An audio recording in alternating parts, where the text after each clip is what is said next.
It's the Locked On Flyers podcast for Friday, October 18th, your daily dose of Flyers news, analysis, and high quality content that really wish the second period of that Kraken game looked a lot more like the first and third period. Yeah, it was a bad game.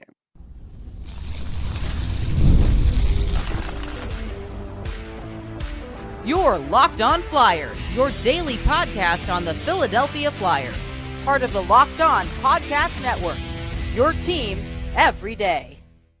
Hey there, and thanks for making Locked On Flyers your first listen every day. I am Rachel Donner. You can find me on Twitter at rmiriam. I'm here as always with Russ Cohen, who's on all your favorite social media apps at Sportsology. We as a show are on Instagram, Threads, Blue Sky, and Twitter at Locked On Flyers as well. Today's episode is brought to you by FanDuel. Place your first $5 bet and you'll get started with $200 in bonus bets guaranteed. Visit fanduel.com to get started. You can find us over on YouTube or on the SiriusXM app or anywhere you listen to podcasts. Subscribe to get our latest episode as soon as it's available here on the Locked On Podcast Network, your team every day. Russ, before we dive into this Kraken game, which there's a lot to talk about, Oh yeah. yesterday on the show, we did talk about some of the Flyers prospects and how their seasons were going in the early days. One of those prospects is Denver Barkey, who was just named London Knights captain. So that's really cool for him. Yeah, it's a big deal. It's a nice honor. I mean, it's a great franchise. I bet he's sleeping right now, so he doesn't know that we're talking about him. I'm kidding, but but no, it's really nice. Yeah, I think so. So again, good to see Flyers prospects doing good things out there. Now, this game against the Seattle Kraken, I mean, there's several things going on here, obviously, but I think, the first thing on people's mind after this game is Ivan Fedotov because he did not look great in this game, to put it mildly. And he got pulled and did not play the third period when they were especially kind of holding Urson back for the home opener, given like the travel time and turnaround. They didn't want him to Yeah, start and then travel and then start. So what's your take on the Fedotov situation? yeah. I mean, it wasn't great. I mean, his defense wasn't great either. Uh, but again, so it's a dual thing. They do have to play differently in front of Fedotov. We've talked about it. Mhm. When the defense is going to decide to let everybody kind of walk in and shoot, which they did. If you let a guy like Brandon Montour, who we talked about, just wind up and take a one timer, like almost anything can happen. Now, granted, he should have stopped one or two of those, but the point is you're letting these guys walk in and shoot. Now, the other thing was they were awfully scrambly in front of him. They were. And that doesn't help a goalie either. I'm not saying he had a good game because he didn't, but I'm also saying it's a dual effect. Yeah, I could see that. I think though, in terms of the scrambliness of it, I think it was partially the way they were playing defensively in front of him, but partially Fedotov has given up a lot of rebounds. And Yep, when you he give was. up rebounds, you naturally have to get scrambly because you're trying to, deal with this loose puck in front of the net. And it just kind of naturally happens that way. So you notice that difference tremendously with Sam Ersson, who just doesn't give up rebounds like that. No, I mean, that's true. I mean, but there was, a big shot differential in this game. There Mhm. was times when I felt like Seattle was faster and they could just, stretch the ice on them side to side, and they were doing that. So there were other things at play too. So that's why, I'm not even sure if Urson came in, if it was tied, if they'd have still won that game, just because they just, Yeah. were making too many of these kind of mistakes, and they kind of have to group it together now and figure out how they're exactly going to do it. Yeah, I think, that's a fair point just about how Seattle was playing them. I thought, they had a really good game plan They going did. into this one against the Flyers. And I think that the Flyers definitely had moments early going in the game, even like right before Lawton scored. I think they were a little discombobulated and a little bit just uncertain because Seattle was playing such a quick game Yeah. and was making very creative passes. And I think, they had a real tough time getting through the neutral zone. The Flyers did like early in the first period, I thought. But I do think that there's like another issue that really kind of showed itself in this game, and that there's this duality of the Flyers not responding physically in an appropriate manner Hmm. with this lack of discipline that's costing them, right? Yeah, I think that's true. And you saw Konechny get clobbered, and nobody really did anything about that. But then you see other Until times he came back, right? until he came back, right?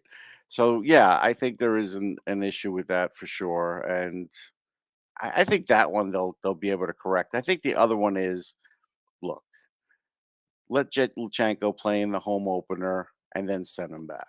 He's losing players on the ice defensively. I get it. You want to show him as the check of the game or say he almost scored or almost did this, but he's not ready. And it's just going to snowball if you keep him there instead of, because again, you don't want to turn him into a third line check in center this year. That's not the goal for him.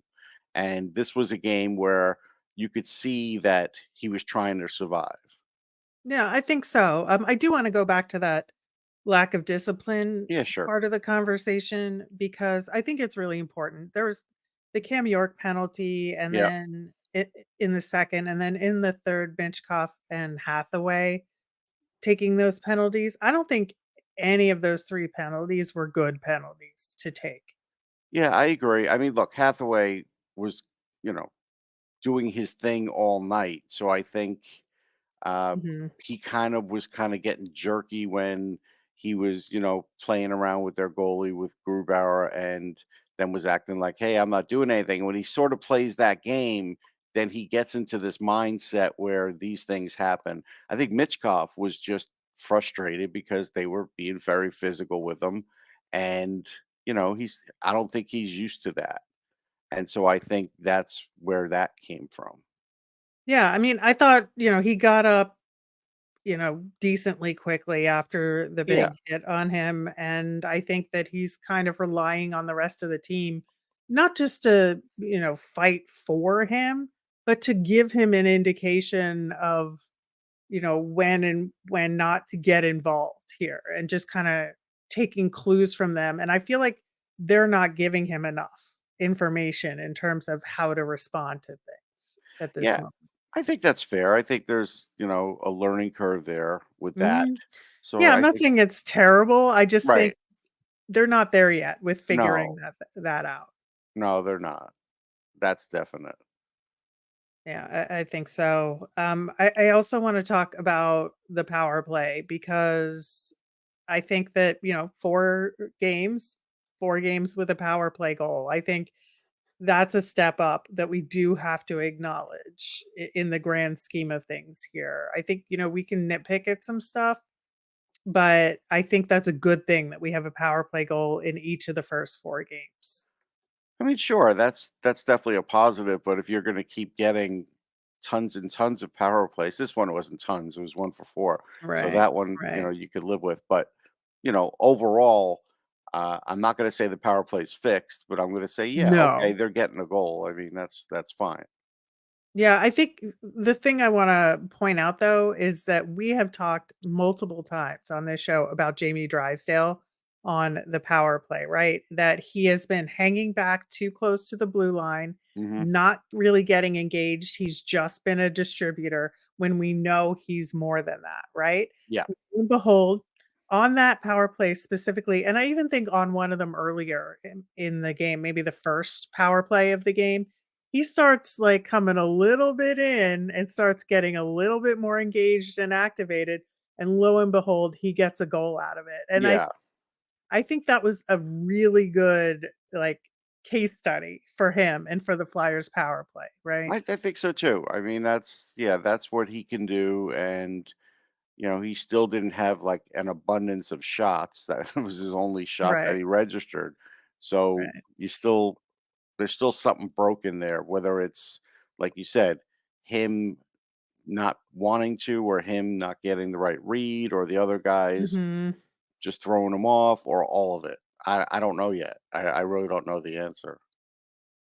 Yeah, I think it's a good question, but I do think this was a really good data point for the Flyers on the power play and what Yeah, works and what doesn't in certain situations and how to use Jamie Drysdale more effectively on the power play to find some success. I I'm kind of lamenting the fact that we've now had 2 games this season of only 4 where we have a guy score 2 goals early in the game, and there's a lot of positive momentum to yeah. have it go poorly late in the game, and I would like to not repeat that pattern moving forward.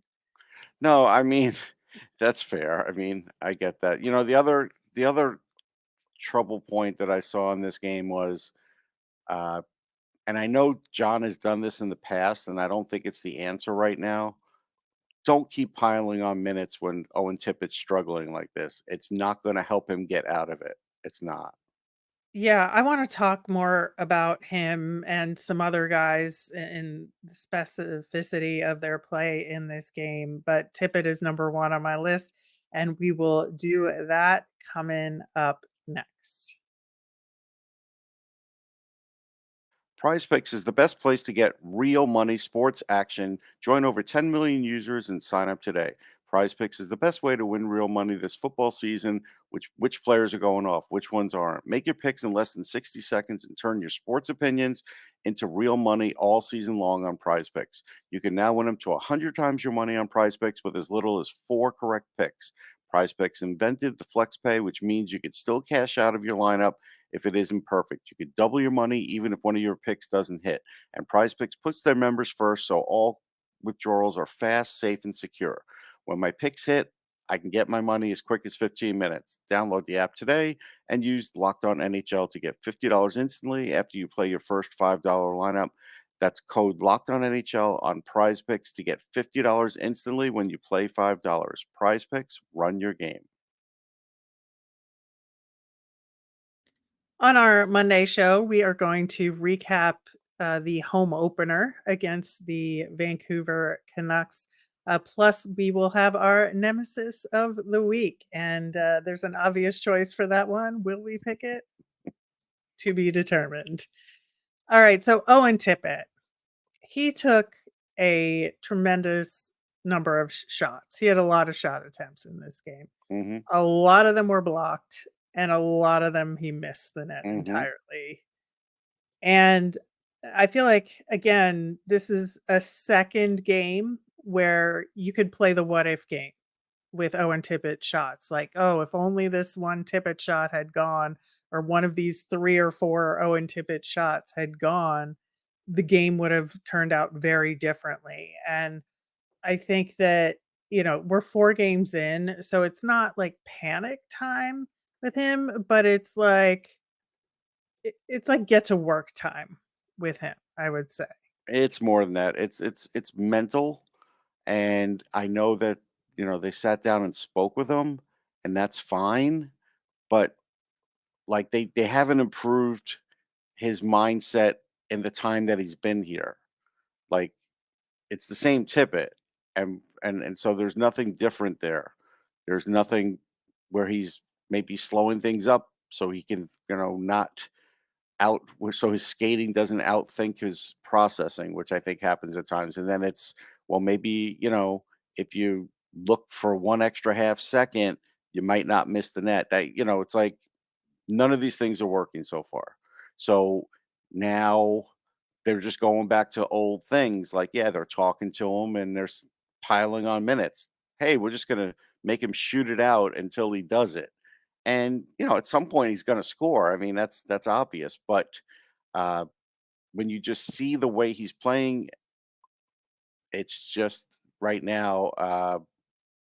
It's up in his head.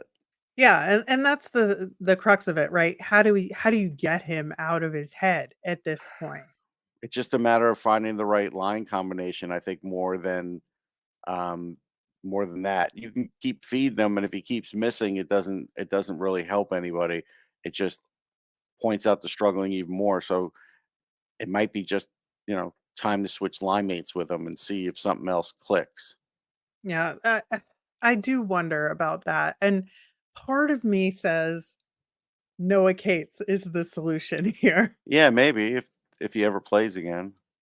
I know. Well, that's the thing, because I 'cause I'm thinking about the centers that he could potentially play with that would maybe give him, some stability, Yeah, and, with Cates being such a good defensive-minded guy, Tippett wouldn't have to be thinking about that part of his game as much, and Cates would be really good at, like, giving Tippett second chances on the same rush. yeah, yeah. I mean, that could be something. Also on the defensive end, like Travis Sanheim struggled mightily in that game, Mm, and he got so many minutes, like 24 minutes. more than that. He had 25 and a half. Oh, 25 and a half. Wow. So, yeah, I see 24:53 and so mine's not even up to date. So, yeah, so yeah, I mean that's just too much in a regular game this early in the season, but he was struggling. Like why did you pile the minutes on when you saw he was struggling? That's one of the decisions I think they might want to rethink. Uh Zamula was doing fine, but he only got, whatever. I see 13 and a half. I'm not sure if it's, 1340. He certainly could have Yeah, handled, 1340. yeah, he could have certainly handled more minutes. And Eric Johnson, you're not going to play him more than whatever. Uh, so, yeah, I just think he played too many minutes.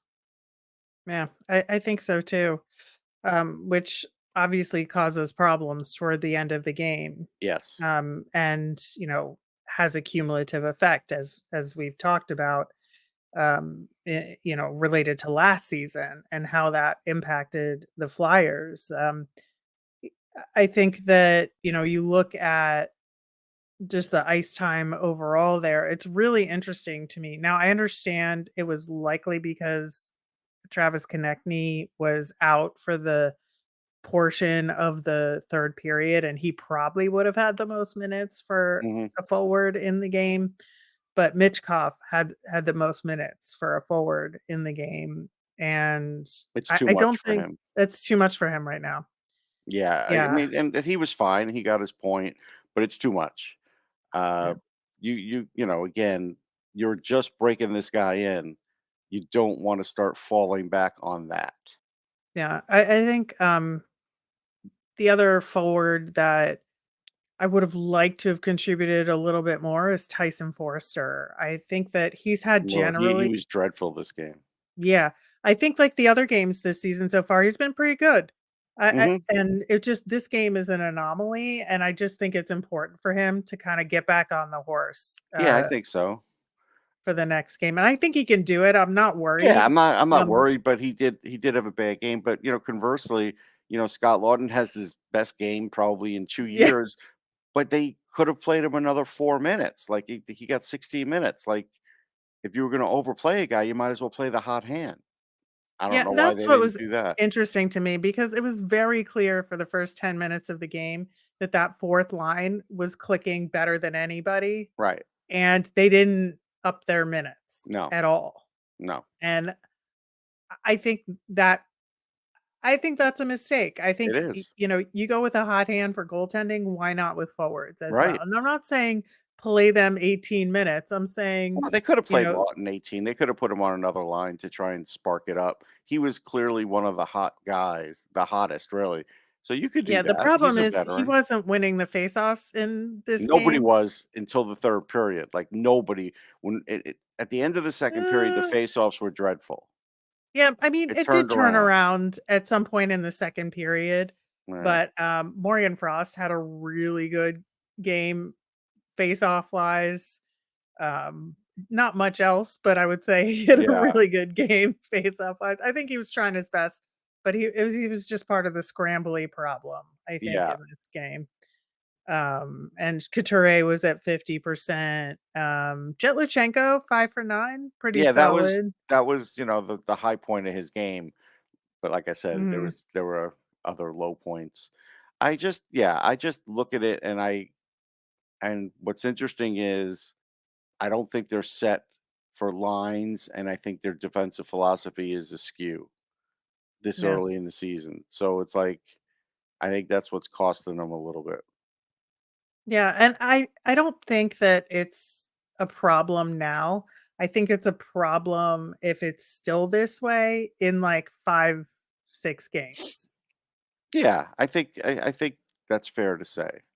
Yeah. So, I would say the other player I did wanna talk about is Cam York because he got his 2nd goal Mhm. of the season, like, pretty early in the season for him to already have his Yes. 2nd goal for him and the way he's been playing in the past for the Flyers, and, we've talked about him being more offensively oriented, like, in his junior time or, with the Yes. national team, and that we're seeing a little bit more of that element of his game come out this season, which I think is a really good thing in his development path. Maybe because he's playing his natural side, Rachel. Well, you know, I mean, that's definitely small a part of it. details, Russ, I small know, but details. it's definitely a part of it, but it is nice to see, no question. He had a really good game, and Yeah, and he played a bunch of minutes, so yeah, he really did. And I feel like, you know, a big positive for this game for me is the fact that we saw Drysdale get more activated and score a goal. We saw Cam York get his 2nd goal. To me, those 2 young defensemen who have to be part of the offense here and who were touted as being part of the offense here, like, came through on that Mhm. front in this game. Yeah. And I think that's a really important point to make here given everything about the some collapses and goaltending and all of the other stuff we've talked about, I think there are some really good things to have come out of it, and that is one of Yeah, I just think the game plan was lousy. We talked about them. Mhm. certain guys and how their defense, activates. I talked about Riker Evans, who was a +5, by the way. I mean, these are things that aren't unforeseen. Like, if I'm noticing and say you should do this before a game, certainly they know. So, but that never adjusted. They never made an adjustment on that. Yeah. Well, speaking of adjustments, we are facing the Canucks again so quickly. Get that Yeah. season series done with in October. But we are going to talk about that and our thoughts of the week coming up next. Hey, NFL fans, you could start the season with a big return on FanDuel, America's #1 sports book. So when you get a hunch in the middle of a game, forget having to have dozens of tabs open. You can check out the latest stats, view live play by play, and so much more on the same page where you place your bets. Um, I'm going to just go out on a limb here and tell you take the Jets over the Steelers. You'll get started with $200 in bonus bets guaranteed when you place your first $5 bet. That's fanduel.com. Some of the best concerts of the year take place in the fall, and it's my favorite time to head to a show. Gametime has a new feature called Gametime Picks that makes getting tickets to your favorite live events even easier. Gametime Picks filters out the fluff to show you only incredible deals on great seats so you don't have to waste time searching through thousands of tickets. My favorite part of the Gametime app is that it's great for getting notified about last minute flash deals and super deals so you know you're getting the best bang for your buck. Best of all, they have all-in pricing, so there's no surprise fees at checkout when you activate that feature. Also, the tickets are sent directly to your phone, so you never have to dig through email. Download the Game Time app, create an account, and use the code LOCKEDONNHL for $20 off your first purchase. Terms apply. Again, create an account and redeem with the code LOCKEDONNHL for $20 off. Download Game Time today. What time is it? Game time. All right, so we are facing the Vancouver Canucks again for the home opener on Saturday. And I think, thinking about the last game against them and what we've seen since then from the Flyers, obviously, well, obviously for me at any rate, maybe you'll disagree. But I think, we have to get more disciplined defensively and really solve the problem of the quick East-West game the Canucks had in that first game. Yeah, I think that's fair. I think they will handle stuff in front of the net. Guys like Miller, they try and live there and always seems to do that against the Flyers, but they're going to have to overcome that East West and Quinn Hughes, which again, you just want to talk about somebody who's like Superman. Time on the ice average 27:15. I mean, Mm. I'm going to just say the last guy I kind of remember, two guys getting these kinds of minutes would be like Ray Bork and Brian Leach. Like it's that long Right. ago, those guys. But like this is just unbelievable. So he's going to be on the ice for a long time in this game. So that's something where you do have to look out for that. Last game, Teddy Bluger seemed to be an issue for Jet Luchenko. Like that was Yeah. a bad matchup for him, but that was away. Maybe at home it will be different. I don't know. Yeah, Well, this that's the team's thing, right? We're finally gonna get the matchups that we want yes, in a game, which right, we have not seen all season yet. So that's another little nugget to keep in the back of our heads here. right. And we have to be fair. Like Tyler, they play with five defensemen almost the entire game, so it's going to have a little bit of a different look. I think this will be a close game, and so there might be another game where you can't have a breakdown in a period in one of those periods, or you're going to lose. Like it's just the margin of error probably isn't going to be that great. Yeah, I think so. I think it's gonna be a close game. And I think the Flyers are gonna have to use those matchups and last change to their advantage. Yeah, And I think that they're gonna have to play really disciplined around Samerson, and support him because he may not be, obviously he's not going to be as fresh as they wanted him for this game. I mean, I'm not worried about him. Like I said, I just think the defense in front of him, it's a huge adjustment between Fedotov and Urson, and like just figuring out what mindset to be in from jump is going to right. be really important. Yeah, and I think Nick Sealer will draw in and that will help him. And Yeah, he's still day to day, but I think I'm we'll see. expecting it. Yeah, and then Emil Andre will probably just drive back to Lehigh having not played a minute, which is sad.